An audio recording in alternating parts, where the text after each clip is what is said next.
Open the pod bay doors, please, Hal.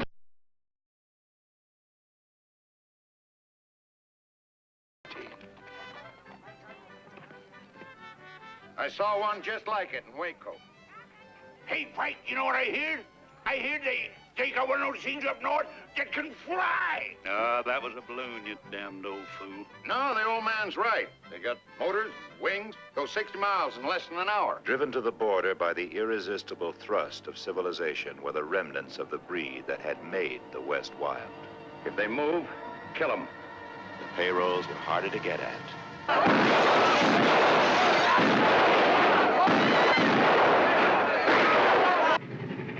The Army rode the railroad now.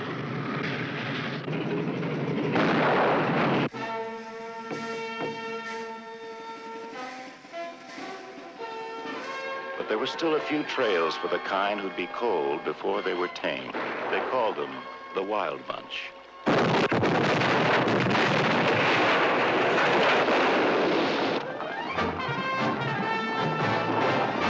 Pike had been a gentleman of principle. He still had a principle or two. We're not getting rid of anybody. We're gonna stick together just like it used to be. When you side with a man, you stay with him, and if you can't do that, you're like some animal. You're finished. Dutch had dug for gold. He gave up digging. How many cases did you take from the train? 16 cases of rifles. We lost one on the trail. He stole it. Lo quiero vivo.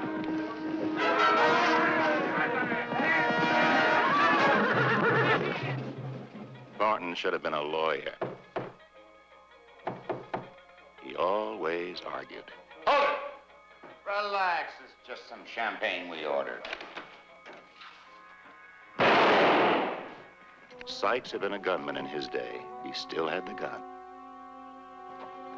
We gotta get him back. How?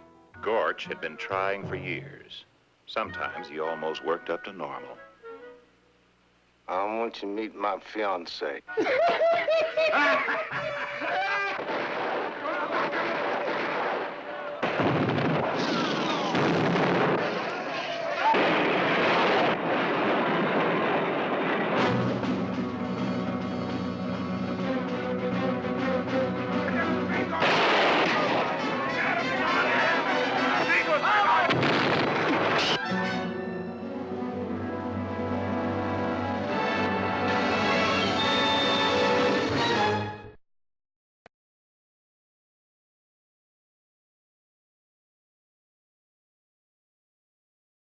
Bay doors are open.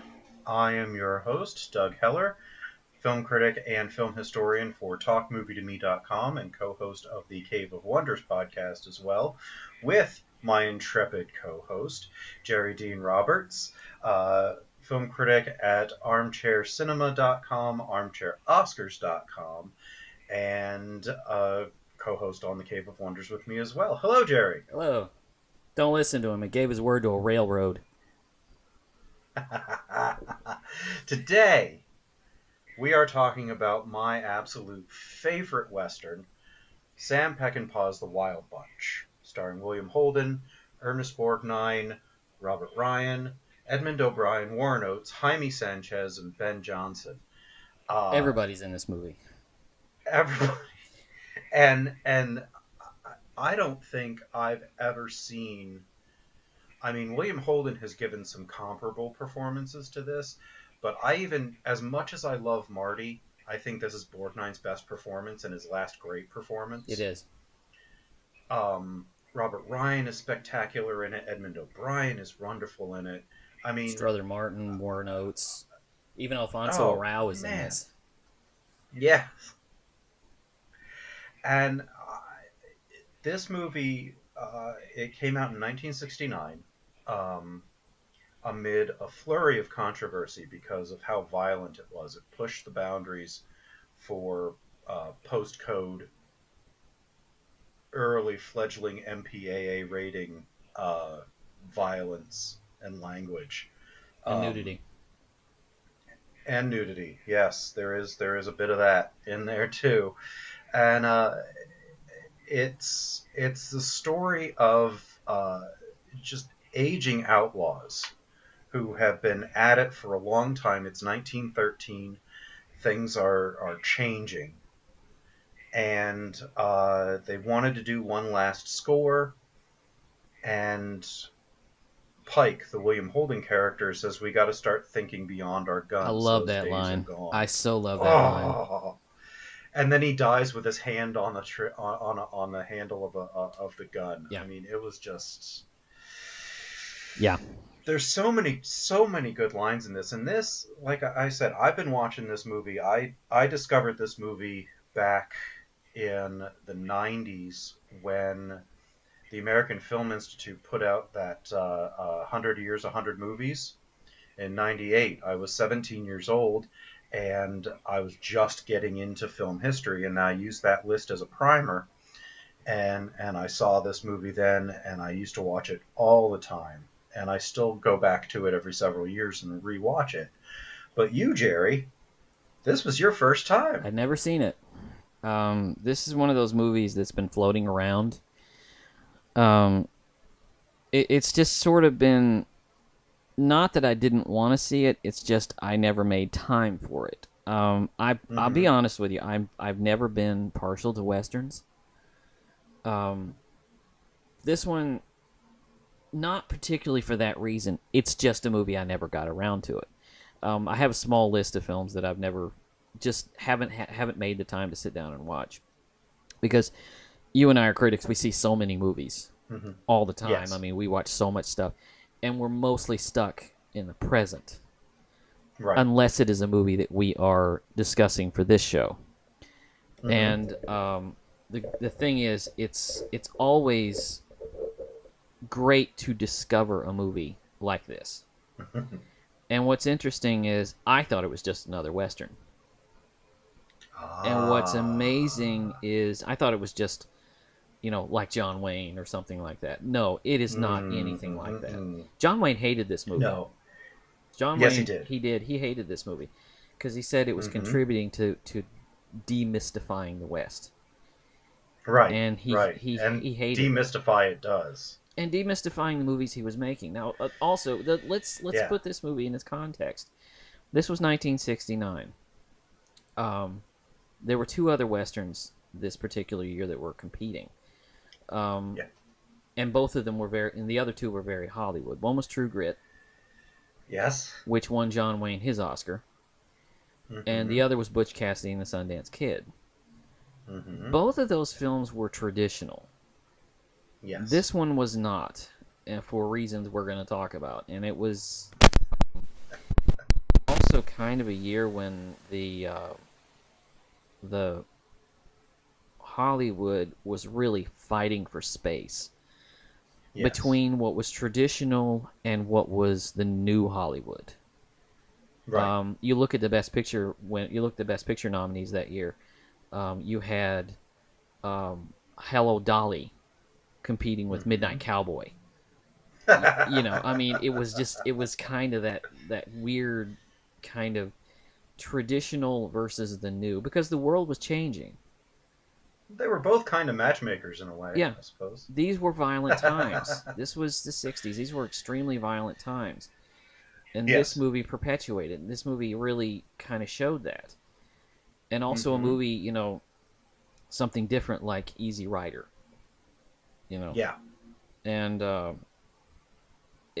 they were what the youth wanted. Because you have to remember, at the time, most movies were about older people. A lot of movies were about older people, older stars that young people didn't care anything about. And this movie was a mixture of older stars with a new texture. Because this is not John Wayne. This is not John Ford. No. This is not any of that. Sam Peckinpah, the director, had a way of taking these kinds of films and ripping the veneer off. Yes. And making them more brutal, more realistic. He had a way of taking a genre piece and just turning it on its head. He did the same thing a couple of years later with a movie called Convoy, which came out right in the middle of all of those Hal Needham, Burt Reynolds car chase movies. And that one was serious, because it was basically the same kind of trucker mentality, the same kind of road trip mentality without the comedy. Right. Doing it realistically. And he does the Mhm. same thing here. Again, this is a violent movie. And Yes. how do we describe the plot outside of... Well, generally, it's the William Holden character, Pike, is a notorious outlaw who had bumped off a railroad company several times in the past, to the point where they are just hunting him viciously, using one of his old compatriots, uh, Deke Thornton, played by Robert Ryan, to track him. They set up a fake heist. They set up a fake, a fake payroll to lure the bunch into a town where they ambush them. And this drives them south into Mexico, where they agree to work for one of the competing generales in Mexico, Mapache, who is fighting Pancho Villa, and they agree to steal some guns for him off of a military transport, an American military transport, and that's basically, I mean, after that, it's how they deliver the guns. One of the subplots, though, is Jaime Sanchez, Angel. They go back to his town, and they find out that Mapache has been through there, stole their crops, and his girlfriend went off with them willingly.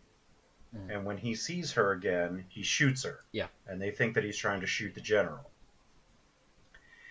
Pike convinces Mapache to let Angel come on the gun heist with them, and once it's over, they take him hostage, and it takes some soul searching from Pike and the other members of the bunch, which is Dutch, which is Ernest Borgnine, Warren Oates plays Lyle Gorch, and Ben Johnson plays his brother Tector Gorch. And Edmund O'Brien plays Freddy. Freddie Sykes. Yeah.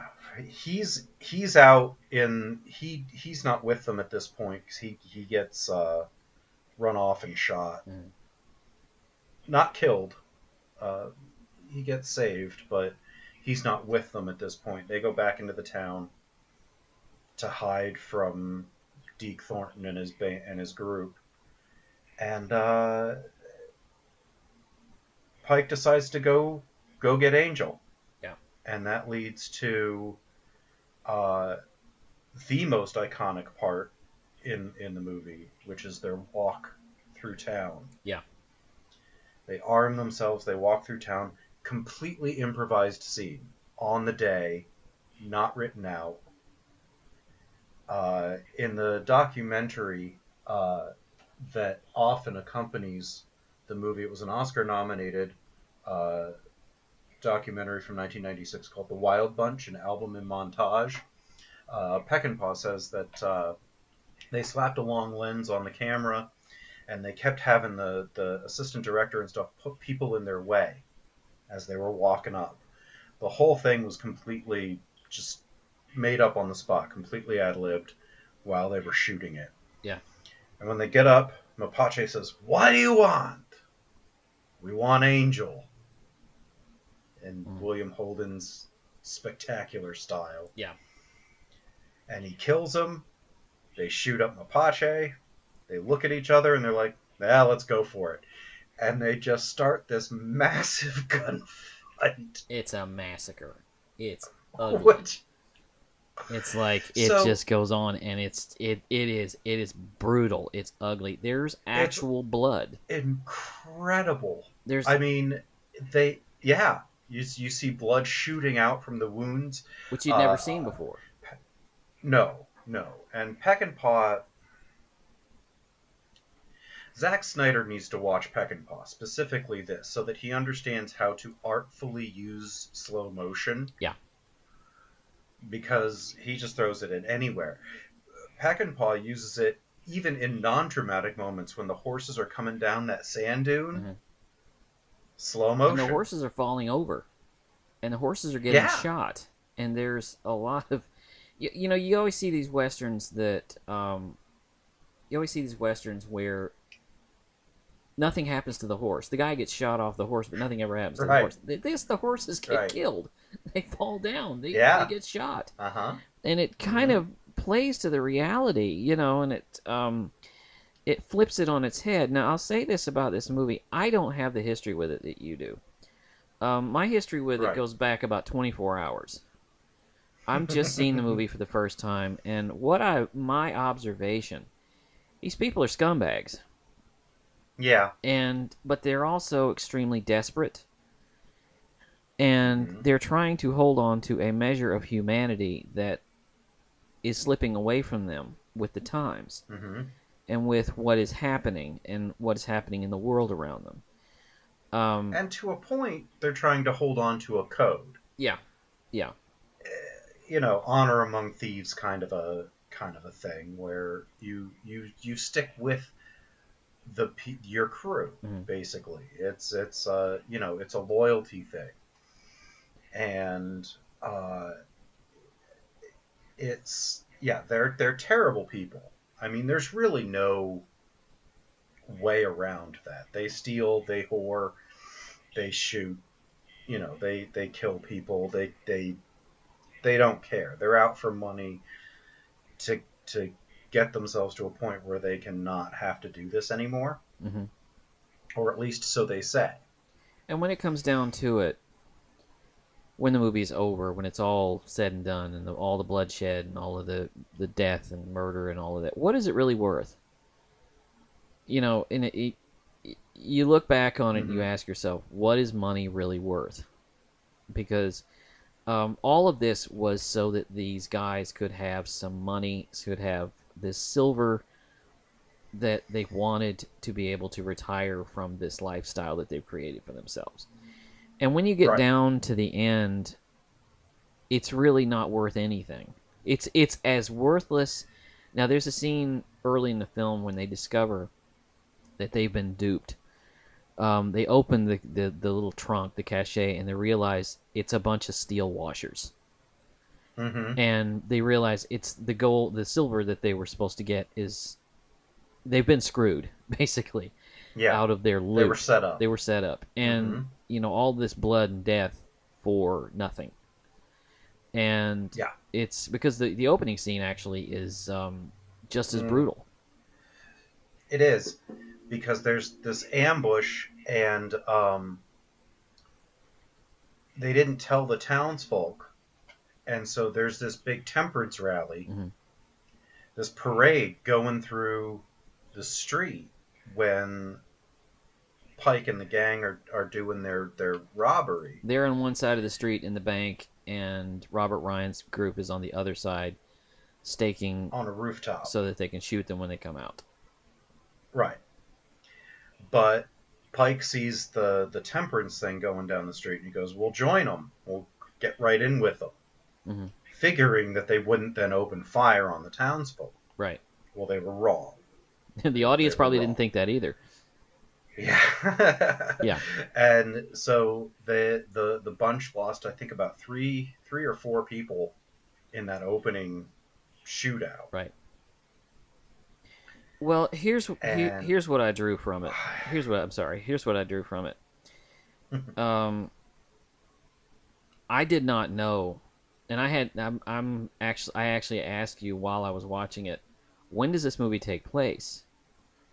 And I was surprised when you came back and you said around 1917, because when you watch the opening of this film, you think it takes place just after the Civil War. Right, you're thinking it's the Old West, because this town looks like the Old West, and you're looking at it. There's a temperance rally going through. Everyone is dressed like a Western. And then you find out, and then these guys come in and they're dressed in military uniforms. You're thinking, okay, well, was this the reserve? No, these are American military men, or dressed like American military men, and they look like they're ready for World War One. Turns out it's 1913, and as the movie progresses, all I can think, because I've studied so much about World War One, is that this is the beginning of a dangerous new world. This is the end. They are, I guess you'd say, late to the party as far as this kind of Old West mentality, this Old West code. Yeah. And when you get the world at this time, this 1913, was becoming more dangerous. It's becoming mechanized. There's a scene late in the film when these Mexicans get a hold of a machine gun, and it goes off, and they don't know how to get it stopped. Well, because it's supposed to be mounted on a tripod, and there's a couple of German officers with Mapache, and the guy keeps yelling at him, "It has to be on the tripod! It must be mounted on the tripod!" And they're not listening to him, and they just get it loaded, and two of them are holding it, and Mapache's got the trigger, and it's just everywhere, going all over the place. And it's not funny because people are diving for safety, but it is funny at the same time. And then the real comedy comes when he finally gets it to stop. And it goes off again. And then he looks off, and then he goes back, and he consciously pulls the trigger to do it again. But see, these were the new weapons of the time. And they were people didn't understand how they worked, and they took them into the war, and they were brutal, and they were just mowing people down. And that scene is played for laughs, but at the same time, you're also thinking, these are dangerous new weapons. Right, and it sets up the end. First thing, they don't know the first thing about them. Right, and it sets up the end, and they even talk about there's a car that comes in. Yeah. That's what I was just gonna say. Mapache has a car, and the bunch are looking at it, and Ernest Borgnine says, "What the hell is that?" Ernest Borgnine, yeah, what the hell is that? And he said, I heard tell that up north they've got one with wings that can fly. And he goes, "No, you're talking about a balloon." And he goes, and Pike is like, "No, he's right. They're gonna put bombs in it and use it in the war, they say." Yeah. What's interesting to me, though, is how they missed this. Because the car has been around, from their point of view, from where they're sitting, the car has been around for a decade, generally. Yeah. And so is the airplane. But they've been living like cowboys out on the plains, out in the West, and they've never seen this kind of stuff. Right. We generally... And if you really think about the ages of the people involved, Holden and Pike and Ryan were probably, in their mid-60s? 50s or 60s, yeah. You know, so if you go back from 1913, they were young men in the Old West. Right. So this is just what they've been doing. And the Gorge brothers and Duke, they've been down there, and they've just been living this old life that they are now confronted with the fact that it's evaporating. It's evaporating in ways that are also social, because at the same time, the younger people have no code. You want something, you have a gun, you shoot somebody, you take what you want. Yep. There's no honor, there's no code, there's no humanity to it. It's the same thing as the film that we're going to talk about in a couple of episodes, The Godfather, which is the tipping of the times, because you move to much more violent, less considerate times. People don't think about anything. They think about what they want, and they take it. That's what this movie's about. Exactly. They don't... you rob a train, you don't hold the conductor at gunpoint, you shoot the conductor, and you take the gold and you go. That's the times they're living in, and that's the times, and you realize that as you look at guys like the William Holden character, the Ernest Borgnine character, Edmund O'Brien, you realize the time has passed them by. Yeah. And they don't even realize it. Right, because when they rob the train, they don't kill any of the workers. Right. They've got the conductor, they've got the engineer, and they hold them at gunpoint and have them operate a little bit of the train, and then they have them get off. Mm-hmm. They don't kill them. They're just doing their job. But they don't want to hurt people. But you've got people like Freddy's grandson, and you've got people like the Warren Oates character who are younger and they want to kill. Mm-hmm. There's a scene, I can't remember the character's name, but he turns out to be Freddy's grandson. And at the beginning, he's sexually molesting an older woman, and it's like the code that Pike and Dutch would have held for themselves that wouldn't have even been in the picture.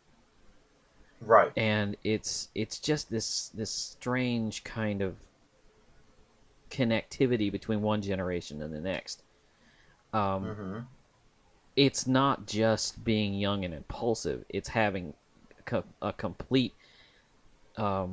disavowing any kind of ethics at all. Yeah. Even though you're robbing people. And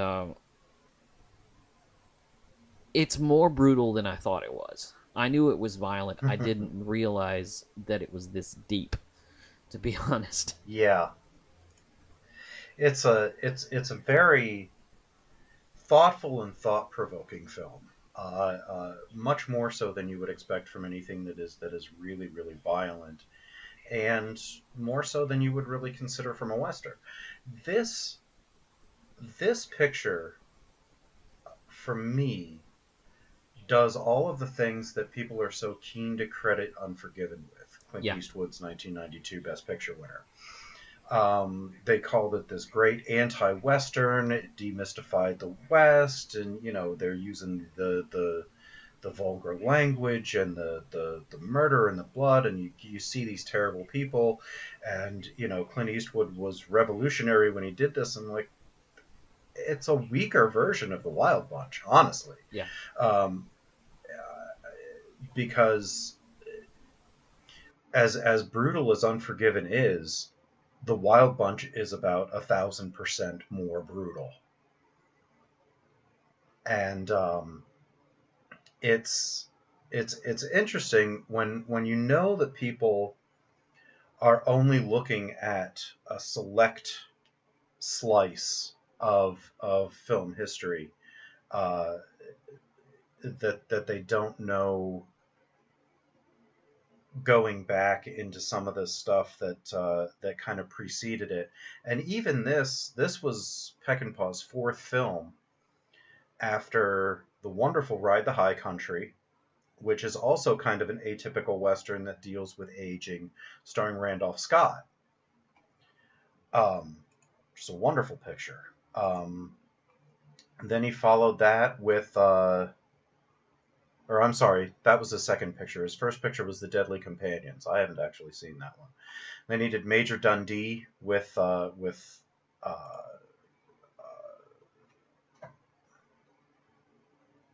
what's his name? Ben-Hur, Charlton Heston,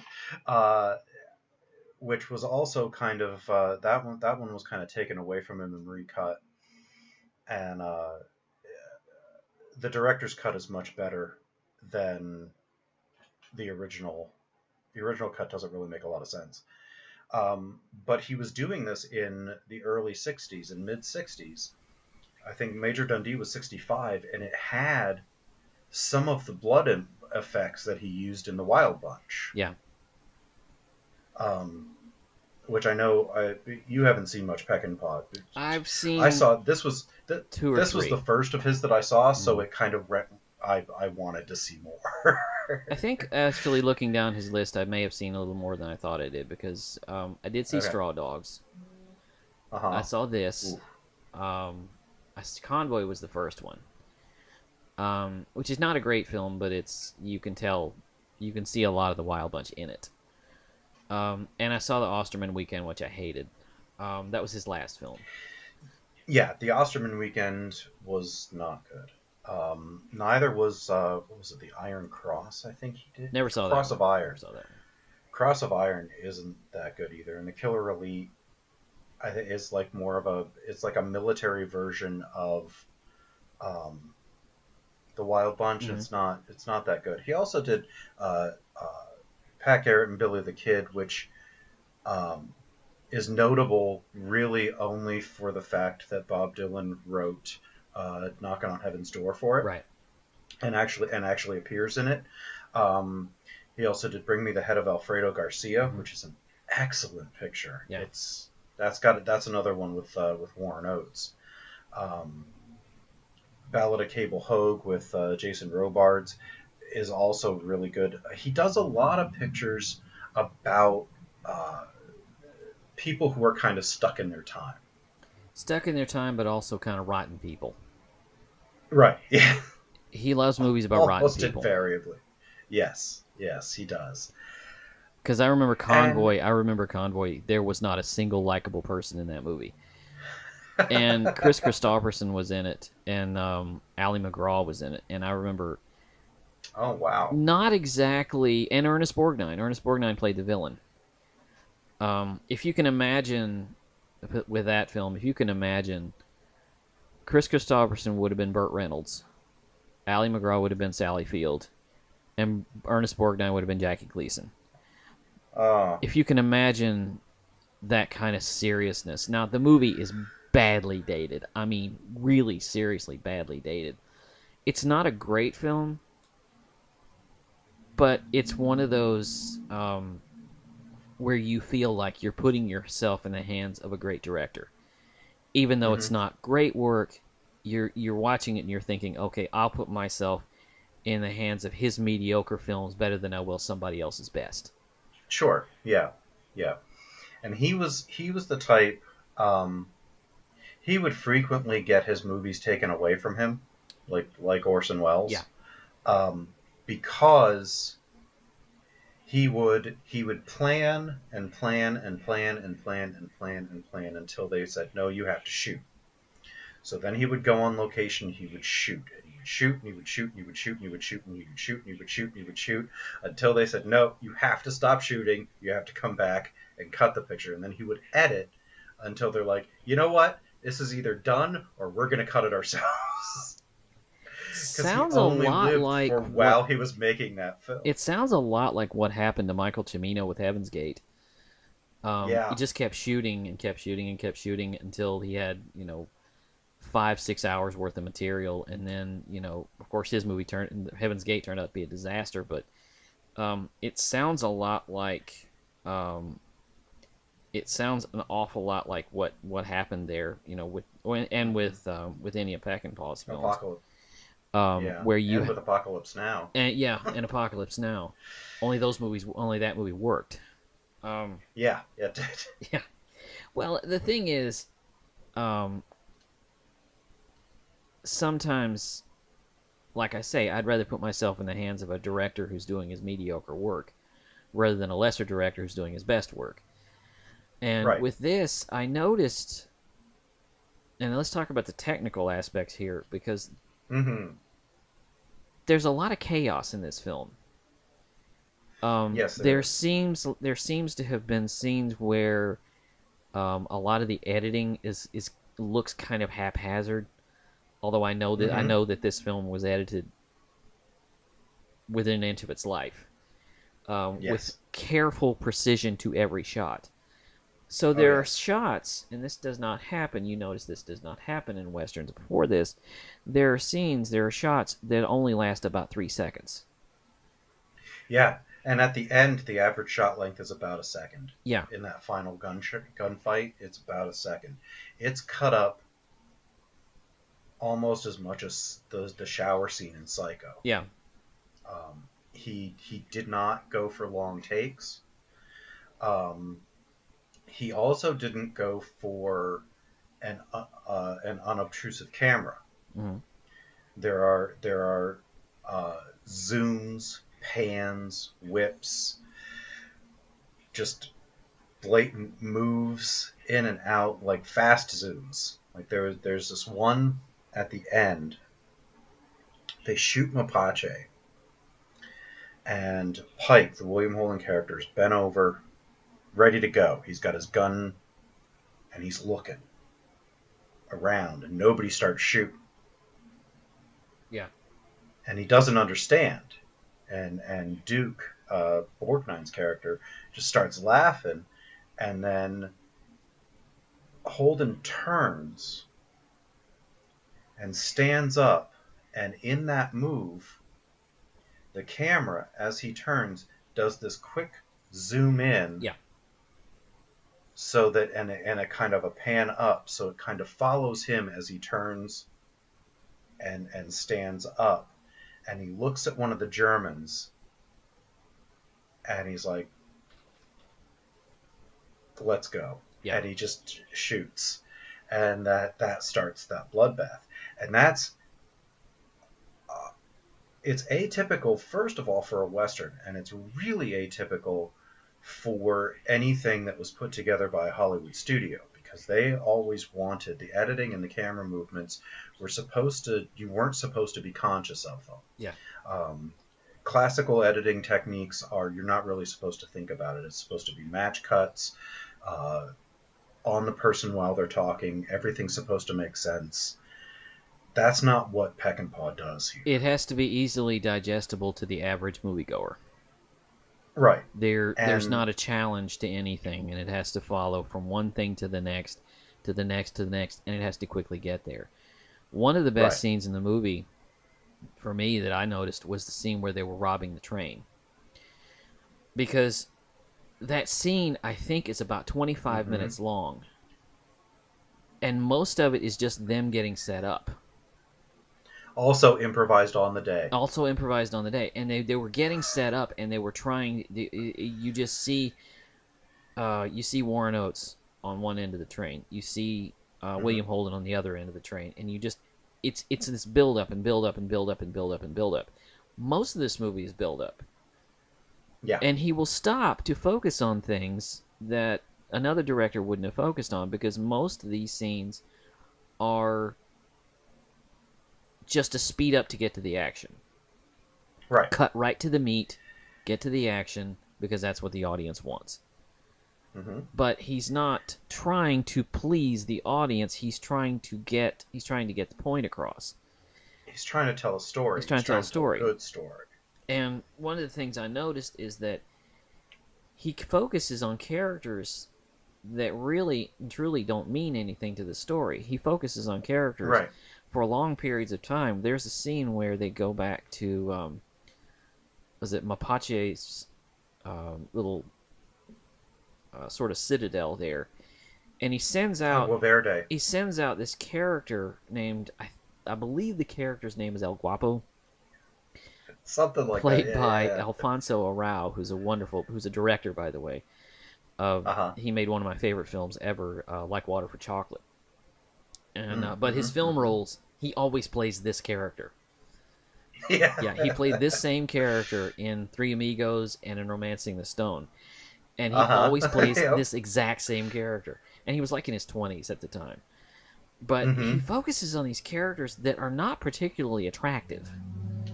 And these sort of ugly faces, and these set amid these backgrounds that are almost biblical. And some of the scenes, some of these characters, you're wondering, what does this have to do with anything? And you'll get just a little bit from the character, and it's just all you need. Yeah. Like, this character, you could tell he loves the position that he's in, but you could see underneath that he's scared to death by what he's doing. Yeah. There's something else going on inside the character, even though the character is basically a stereotype. Right. So you can read so much into the character. The same thing goes for Freddy's grandson. When we get back to the beginning, when we're at the beginning of the film, is like he loves having a gun in his hand. I think his name is Crazy Lee. Yeah, Crazy Lee. It's a character. It's an actor I've seen before. But he's, it's just like I say, horrible human beings. But at the same time, you sense a humanity in there. Yeah, and he does the same. I mean, the side characters. It's really impressive what he does with the side characters, and the two that stand out the most in Deke Thornton's group. Yeah. Is Coffer, played by Strother Martin. Yeah. And TC, played by L.Q. Jones. L.Q. Jones, of course, was in a lot of Peckinpah. The last thing I remember seeing him in, he was in A Prairie Home Companion as the singer that dies backstage. He's also the writer-director of a weird little post-apocalyptic movie called The Boy and His Dog. Yes. Strother Martin, we should also mention. Strother Martin, we should also mention his place in film history was a movie called Cool Hand Luke. Yes. What we got here is a failure to communicate. That was his line. That's what he's famous for. And he appears in this film, and when you hear his voice, you're just waiting for him to say that line. And I tell you that my favorite character. He was also in Butch Cassidy and the Sundance Kid. He was the payroll guy that gets shot. And every time he spits his tobacco, he would either say "bingo" or "damn it," depending on whether he dribbled it or if he got a good shot. My favorite character in this movie, though, is the one played by Edmund O'Brien. Freddie Sykes, who plays almost kind of the Gabby Hayes character. Yeah. But again, like El Guapo and like Crazy Lee, is a character that in any other Western, in a John Wayne Western, would have been written off. And you would have had just a couple of lines. He would have been just local color and wouldn't have never thought about him. But he's the only one of the bunch that lives. Yeah. Yeah. And it reminded me a lot of Walter Houston in Treasure of the Sierra Madre. Exactly, yeah. And he's or Walter Brennan, right, in Rio Bravo. Yeah, he's you don't even recognize him if you've never seen Edmund O'Brien. He was he was a classic. He was a studio contract player. He was in DOA and I believe Angels with Dirty Faces, if I'm not mistaken, as the minister. He was also the voice of Johnny Dollar early in the mid '40s on the radio. Yeah. Freelance insurance investigator. My favorite radio program. I did not know he. I did not even know he was in this movie, and I kept looking for him. And he. You can't tell. He looks. You can't even tell. He was usually this dashing, cut a dashing figure. Yeah. But this, I mean, he looks like an old man. He actually threatens. He's under a heavy beard. He's the leathery skin. You can't tell it's him if you've ever seen him. He alters his voice so much, too, that you can't tell it's him. Here's a funny thing also. You don't know until halfway through the movie that Crazy Lee is his grandson. Yeah. You just sort of find that out. Any other movie... He asks, how'd my boy do? He's like, oh, he was my daughter's boy. It's like, why didn't you tell me? He's like, well, he got to earn his way like everybody else. Yeah. And it's just sort of dropped in there, and I'm like, wait a minute, because I'm used to the standard narrative where you would find this information out in the first scene. No, you don't find this information out until about 90 minutes into the movie, and some of his actions kind of makes sense at that point. Right. Because you're thinking, okay, Freddie Sykes is such a wild character and such a weird kind of nutty character that you kind of get it. Yeah. You kind of get it. And you also get Crazy Lee's dedication then too. Yeah. Because when they're in the bank, he says to Crazy Lee, Pike says to Crazy Lee, you hold them here when the shooting starts. And he says, I'll hold them till hell freezes over. I'll hold them till hell comes in. Or I'll hold them till hell until you say so. Yeah. It's like, there's this like fanatical devotion to him, but it's understandable because his grandfather's been working with him for so long. There's one little mistake there. One little problem I had with the film. I saw this on Blu-ray. Mm-hmm. It was the director's cut, as I mentioned before. Mm-hmm. One of the things about this film, unfortunately, is that when you get a movie like this on Blu-ray, the colors, you can really see colors and textures and all of that, and it's really beautiful. Mm-hmm. The problem is that in a scene like that, when Crazily is shot, the blood looks orange. It looks like paint. So that's the drawback to having a movie like this on DVD, is that you can see some of the seams like that. Mm-hmm. I was just noticing just how fake the blood looks. And it was, that may be to the detriment of Blu-ray. Well, I mean, it looks, even when I first saw it on widescreen VHS on a 13-inch television 18, 19 years ago. Yeah. Almost 20 years ago. You can tell, like, the blood looks like oil paint. Yeah. And they were doing, again, in that documentary, they said that they were doing that scene at the end, and they didn't have the amount of extras that it looks like they have. Yeah. So they kind of put them on an assembly line. When they got shot, if they would cut back, like, they would have the person come off, they would paint over the uniform where the bullet hole was, mm-hmm, with tan paint, put another squib in them, and send them out to get shot again. Efficient filmmaking, you know. Yeah. I thought about that. I thought, every movie I see, I have to put myself in the context of the times. Not the context of the times that the movie takes place in, but the context of the times in which the movie was made. Mm-hmm. Because this, kids, you need to know, from about the mid-30s until the late 60s, there was what's called a production code. Hays Code. Well, the Hays Code. Well, Hays Code for a while, and then it turned to the Production Code, which was a long list of things in movies you were not allowed to do. Mm-hmm. No nudity, no bad language. Nope. Married couples had to be in separate beds.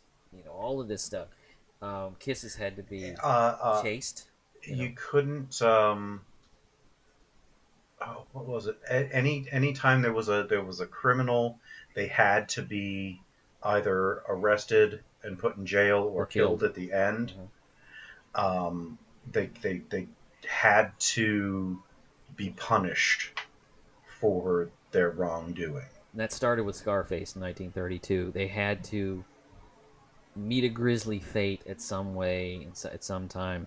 But there were all of these different things. And if you ever watch a movie from the 1950s or early 60s, or even the 40s, you'll note how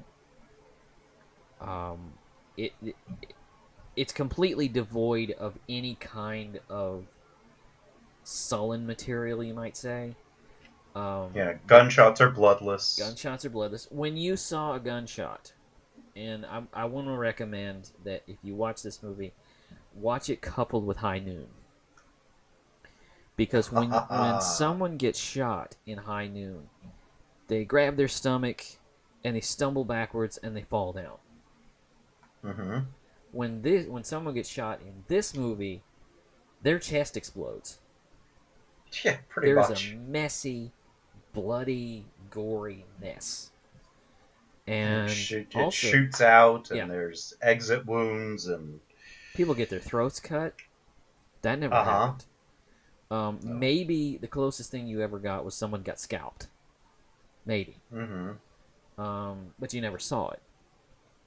Right. So when you get to the late 60s, the production code breaks down. Popular tastes, people want different things. The youth audience has changed. They don't want certain things. They want something different. And all of that, the production code breaks down. And in comes the new Hollywood. And they want to try new things. They want to feel their way, as it were. And that's Right. when you get movies like this. That's when you Mhm. get movies like Easy Rider. That's when you get movies like Midnight Cowboy.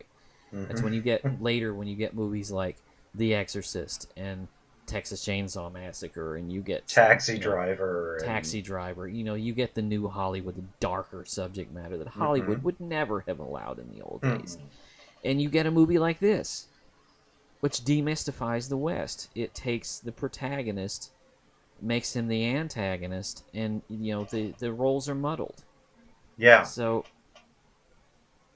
you get something a little ambiguous. Yeah. As far as the heroic Because role. You're rooting for people who are basically the bad guys. They're stealing from train company. They're stealing payroll from a town. They're stealing weapons from the United States government to give it to a corrupt bandit who calls himself a general to sow unrest, further unrest and disharmony and misery and pain in Mexico during their civil war. And you're rooting against the outlaw turned law enforcement, basically good guy, and his band. You're rooting against the people that would have been the good guys in a western 5 years previous. You would have been following the Robert Ryan character. Yeah. You would have been following the good guys, following the bad guys. The bad guys would have been killed in a shootout or taken to jail, and that would have been the end of it. But it wouldn't have been. This movie's very innovative.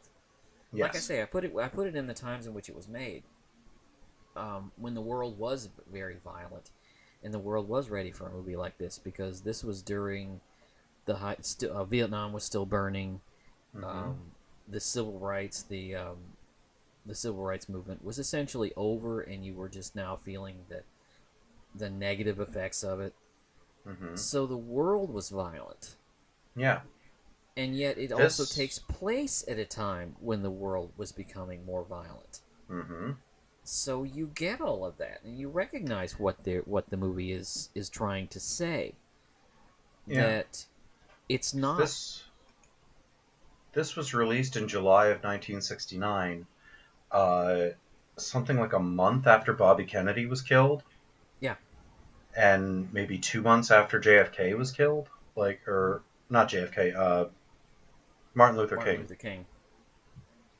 I got the K right. And so anybody going to see this movie would have said, "Yeah, I get it." Anybody on the right wavelength. It's not escapism. It's commentary.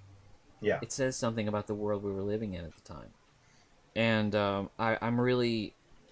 impressed by it. I really am very impressed by it. I'm watching it. I plan to see it again. Because I get the feeling that this is a movie that I will start thinking about, even after you and I have stopped talking about it. I will still be thinking about it.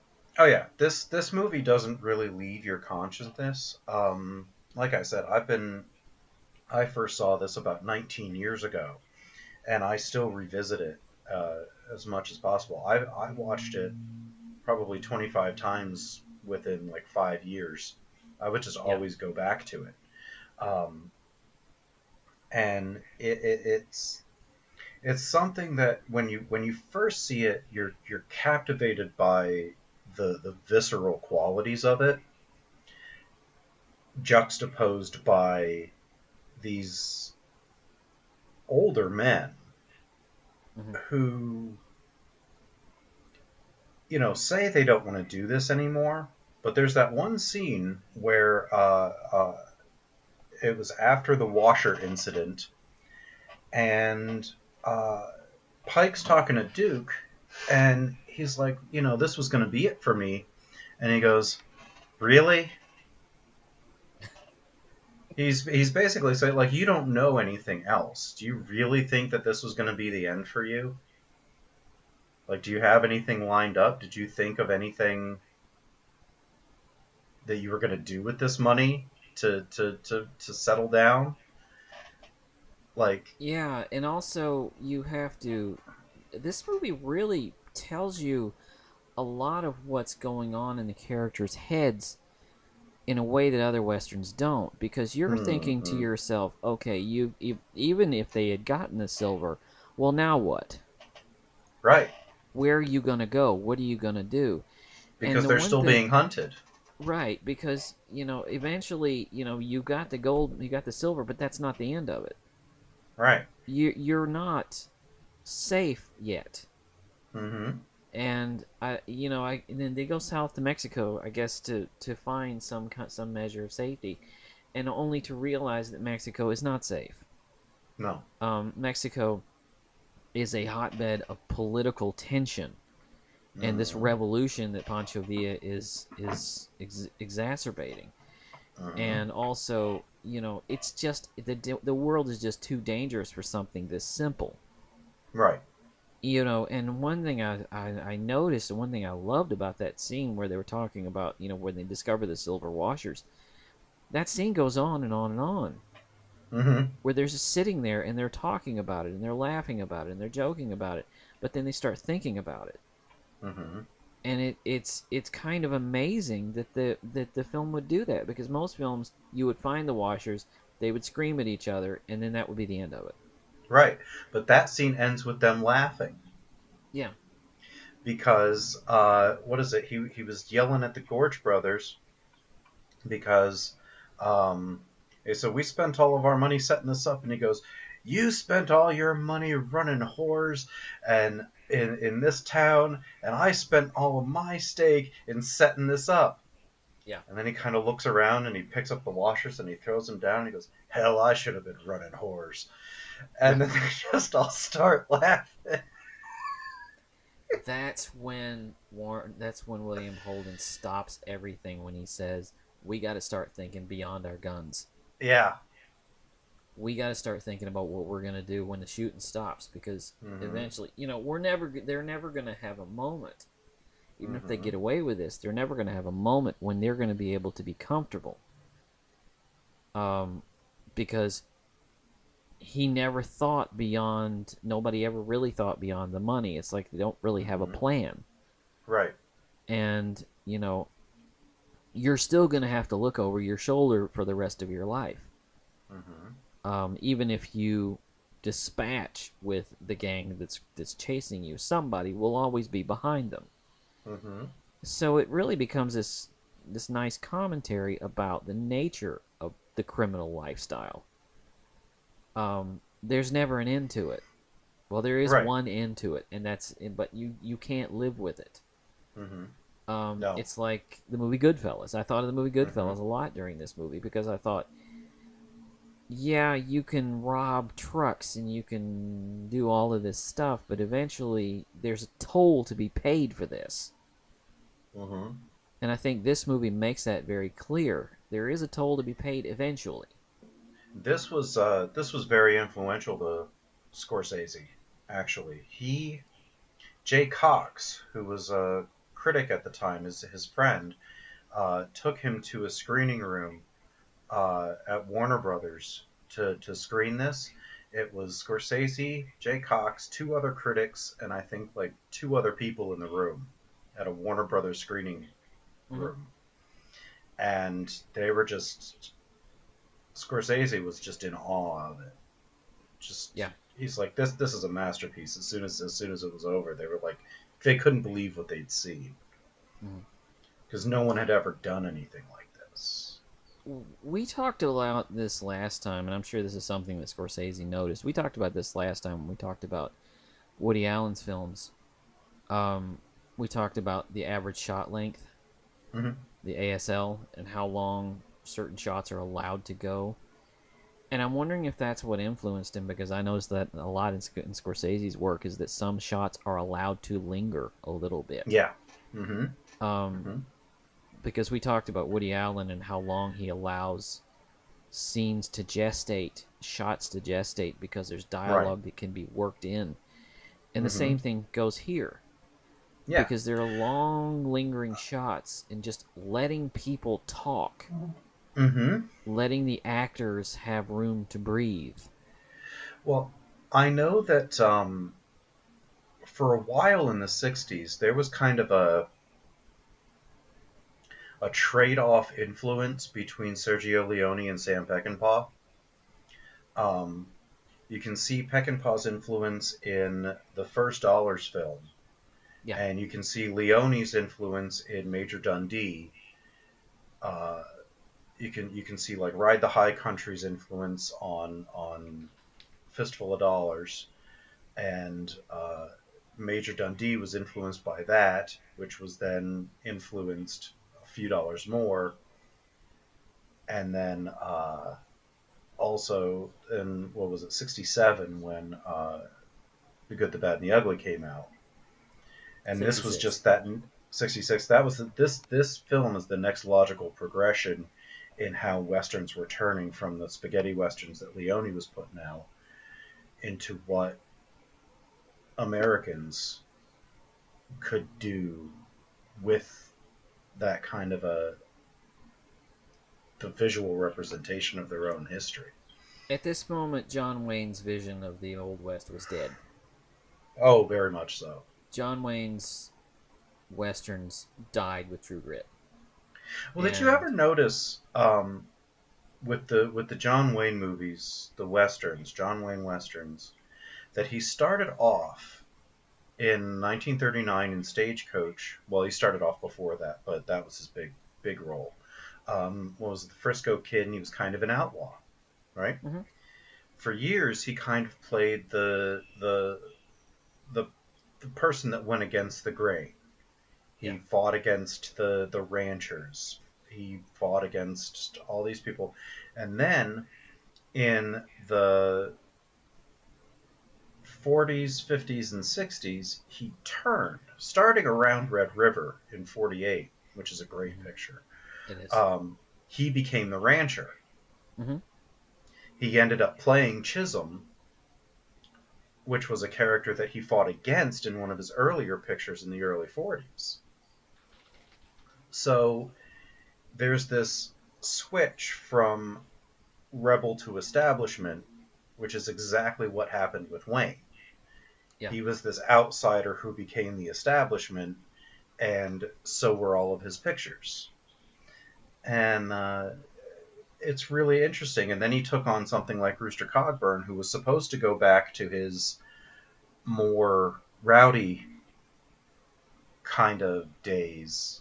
And it's less... a terrible picture. The Rooster it really Cogburn, kind of is. Yeah, the True Grit I like, but the Rooster Cogburn's a terrible movie. One of the things about John Wayne, and this is interesting, is that he hated the Wild Bunch so much because of its demystifying the West and because of its violence. But yet he also played a character who would have fit right into this movie. Oh yeah, in the Searchers. Absolutely. And that character, that Ethan character, would have fit perfectly into this. He would have been best friends with Pike. Yeah, that moral ambiguity. So I wonder if this movie wasn't influenced a lot by the Searchers. Because the Searchers did a lot to demystify the hero, the idea, So I wonder about Wayne's comment. Well, it's really that's interesting too that he hated this. That he also hated High Noon. Yeah. He and Howard Hawks hated High Noon so much because it was Gary Cooper asking for help. They hated it so much that they made Rio Bravo, where all the townspeople are offering to help, and he refuses them, saying, "No, you're civilians. You don't need to be wrapped up in this." Okay. And, that was actually a response to High Noon, and there are those in our circles that will say You either like High Noon or you like Rio Bravo. I love both of them. Well, I'm going to go even further, because I'm going to say this. You could say that at the end of the 60s, this movie helped to kill the Hollywood Western. Yes. I don't think it did. No? I think the movie that killed the Hollywood Western was Blazing Saddles. Because if this movie oh, yeah. ripped the lid off and made it a reality, Blazing Saddles ripped the lid off and showed you how ridiculous the Hollywood Western was. Yeah. And to be honest with you, it's never been the same after Mel Brooks. No. Because as as sticky as that movie is racially, I have to say, and I will defend this movie to my dying day. I still think it's a brilliant film.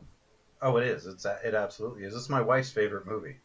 I love that movie to death, and it's I think that movie did more to end the Western than this one did.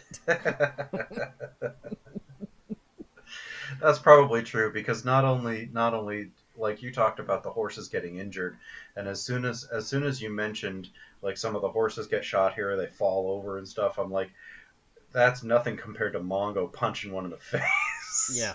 Alex Karras walks up and just punches the horse in the face and it falls over. Which I still don't know how they did that effect. I really don't. And to be honest with you, I thought about that while there's a scene early in the movie when there's a guy who falls off his horse. In the Wild Bunch, there's a guy who falls off his horse and gets drugged behind it. And all I could think of was that scene in Blazing Saddles where the guy gets drugged behind the horse and all you hear is, well, that's the end of this suit. The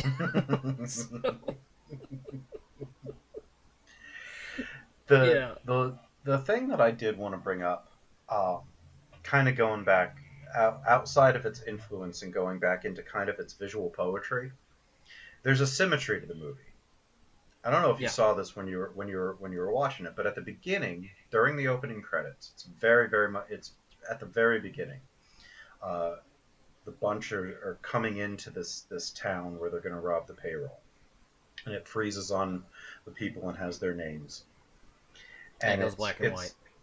Right, it goes into black and white, but then it comes back, and you see them coming in, but they're watching these local kids, and this is something that they discovered when they were on set. That this was like a thing that they did. They took scorpions and put them into an ant hive. And the scorpions would try their best, and they could take out a bunch of ants, but the ants always overwhelmed them. And then at the end, they put in burning fronds and burned all of them. I was going to mention this scene. It is an absolute allegorical parallel to the end of the movie. Right. I was going to mention this scene because it speaks so much to what you see for the rest of the films. These guys who are criminals, and they've gotten themselves in a trap that they will never get out of.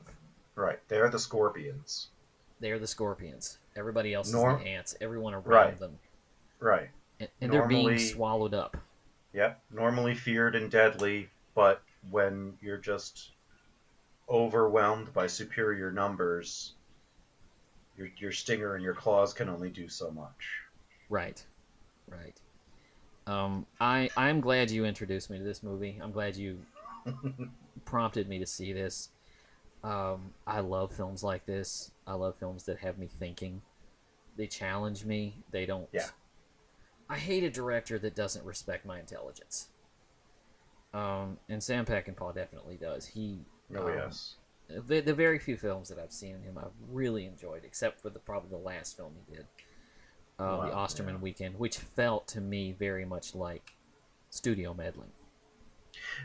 Studio meddling, he was very slowly dying of alcoholism. Very slowly. I think he died in 1984. He died in 1984, the year after the Osterman Weekend came out. Yeah, and he was... His alcoholism was a problem on pretty much all of his sets from Major Dundee in '65 until the Osterman weekend in '83. It may have So, been. It may have had a lot to do. I don't know that as much about Sam Peckinpah. It may have had a lot to do with um, his experiences during the war. He was a mhm, Marine, yeah, and a lot of his experience may have worked its way into his work because his work hmm, is almost always violent, yes, but it's not playful violence at all. no, and he was It's he was a very hard living, hard man. yeah, He was in the vein. He was younger then, but in the vein of the old style adventure directors like John Huston and Raoul Walsh and yeah, Marion C. Cooper and all the people that put their life on their line. They put their art into their life, and the art on screen was stunning, but their lives were even more tale filled. And he was kind of one of the last of that breed, even though John Huston outlived Peckinpah by about 3 years. I think he died yeah, in '87. Um, that kind of rough and tumble. I'm going to get into an adventure. I'm going to drink all night while I write, and hmm that he was one of the last of those. yeah. Um, and it should be noted that this movie was nominated for 2 Academy Awards. hmm Best Original Sadly, not Best Score, Picture. sadly not, but Score and Best Original Story and Screenplay. Right.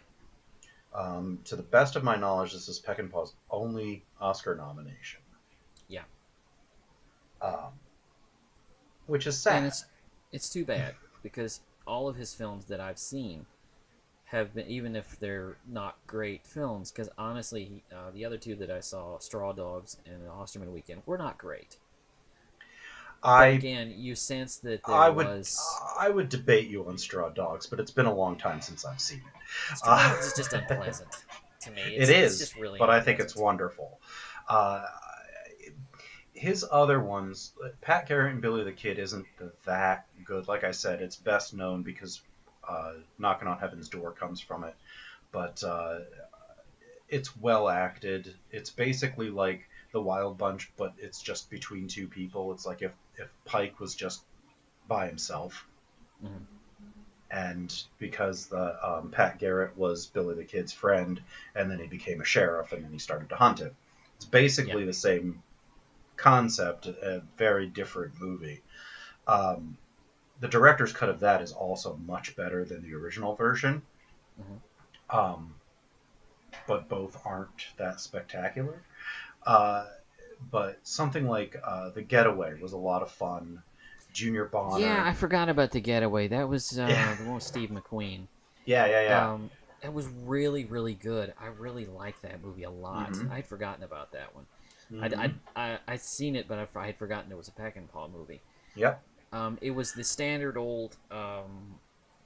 Basically, that's what it is. It's a getaway, you know, Yeah. and it's It's a car Steve chase McQueen movie, and and it's great. Ally McGraw, and yeah, it's wonderful. It was remade as a terrible movie with What was it? '94. yeah, yeah, it was a terrible movie, and that Wasn't that was Emilio Estevez? No. no, you're thinking Wisdom. No, Uh, that was it Richard Gere, I think, Richard Gere, and was it Charlie Sheen? Was it Charlie Sheen? no, that was a movie called The That's a Chase. Yeah, that was This The was a Chase. movie with Richard Gere and Kim Basinger, Yeah, and yeah, it was yeah, yeah. just awful. It was just Terrible. terrible. Terrible. And so was the remake of Straw Dogs. I didn't Um, bother with it. Um, I, I saw Straw Dogs once. I own it. I haven't rewatched it, but it's. I would say I would recommend that if we're going to move into our recommendations, which yeah, I think we probably should. I would actually recommend a handful of Peckinpah movies to kind of see after this. yeah, Ride the High Country is definitely one of them with Randolph Scott. It's a brilliant. It's got the same kind of theme, aging cowboys kind of being aged out yeah. of their life. Wonderful, wonderful picture. The Ballad of Cable Hogue with Jason Robards is another great Peckinpah picture that people kind of forget about. Bring Me the Head of Alfredo Garcia, which I didn't know about until Roger Ebert put it in his great movies. And I saw also put the Wild Bunch in his great movies. He did too. put the Wild Bunch in the great movies too. Bring Me the Head of Alfredo Garcia is a bizarre movie. I've never seen that one. Oh, it's weird. It's very, very weird. I would recommend that. But even I would say if you're going to watch this and you want something to kind of butt up against it that's not Peckinpah, rewatch or watch for the first time Unforgiven to see what this does versus what that does, and why this is, in my opinion anyway, a superior picture. This movie informs. I'll say this: this movie, The Wild Bunch, informs a lot of the movies that would come along in the next decade. Oh, absolutely, and beyond. If I'm going to recommend anything, I'm going to say double features. Watch The Wild Bunch coupled with High Noon. Yeah. Because you'll see a movie that is very un-Hollywood in The Wild Bunch, and a movie that is very Hollywood in High Noon. Mm-hmm. Yes. The other one I want to recommend is another Peckinpah movie. It's not great, but I'm going to recommend Convoy. Because I want people to understand, and I want people to watch it on a double bill with Smokey and the Bandit. Because you'll see what Peckinpah was all about in trying to overturn a Hollywood convention. If you took Smokey and the Bandit and you put it in the real world, it would look like Convoy. Like I say, it's not a great movie. Right. But check it out anyway. Because you'll see something unusual. Especially if you watch it with any number of the Hal Needham pictures. Yes. But those are my recommendations. Yeah, and I think that about wraps it up for us. Jerry, where can we find you on the World Wide Web internets? You can find me on them internets at armchaircinema.com and also armchairoscars.com. Next week is my selection. We're going from the Old West to the streets of Scotland for a very, very bizarre journey. Scarlett Johansson stars as an alien stealing men's skins in a movie called Under the Skin. Excellent movie. And I'm Doug Heller. You can find me at talkmovietome.com. I'm on Twitter at Basement Noise and at TalkMovieToMe1. And I think that about wraps it up for us. As always, give us your likes, your comments. If you want us to cover a movie that you adore and you want to hear us talk about it, let us know in the comments. Let us know what you think, how we're doing on this and on our other podcast, The Cave of Wonders, where we cover Disney pictures. I think that about does it for us here. Thank you very much for listening. And the pod bay doors are now closed. Mission has been completed.